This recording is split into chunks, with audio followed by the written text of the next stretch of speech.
I'll make this very quick. So I was just checking fact-check, asking the right question.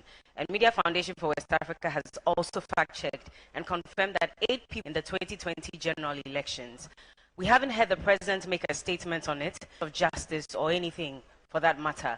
I'm not sure I've heard you make any statements on it as well. And I've spoken to a lot of analysts who say that if you had addressed this very early on in your campaign, maybe you'd have had a greater chance than you might have now.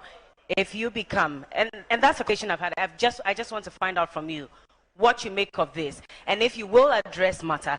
And finally, would you agree with Ghanaians say that you should apologize for where we are at the moment, especially looking at promises that were made and the performance not matching to those promises? Thank you very much.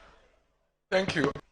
So let's go through it. I think it's a question that 8 people died in the 2020 election, and the president, or me, we have not commented on it. I'm not quite sure whether the president has commented or not, but any time we lose a life in any circumstance, it doesn't have to be an election.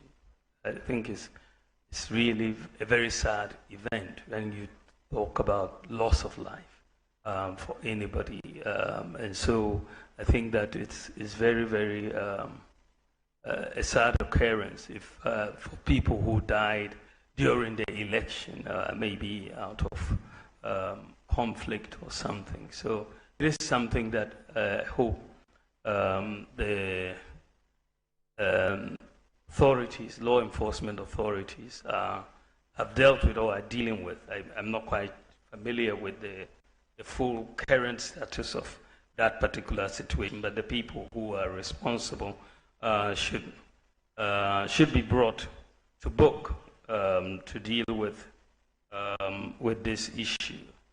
The issue also, the question was also that should I apologize for not being a good economic manager?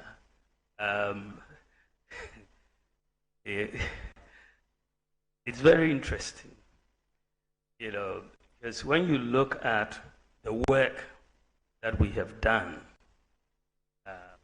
let me go through some of it. For the first time in our history, first time since independence, we have a national ID system. For the first time. For the first time in our history, championed national ID at birth for all children at birth, together with their birth certificates. Never happened in our history.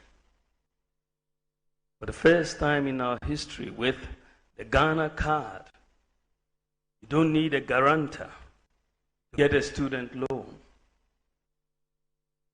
First time in our history, Ghana has a comprehensive address system. We've struggled with this for 60 years. 60 years. It's only under our government, and with my initiative, that we have a comprehensive digital address system.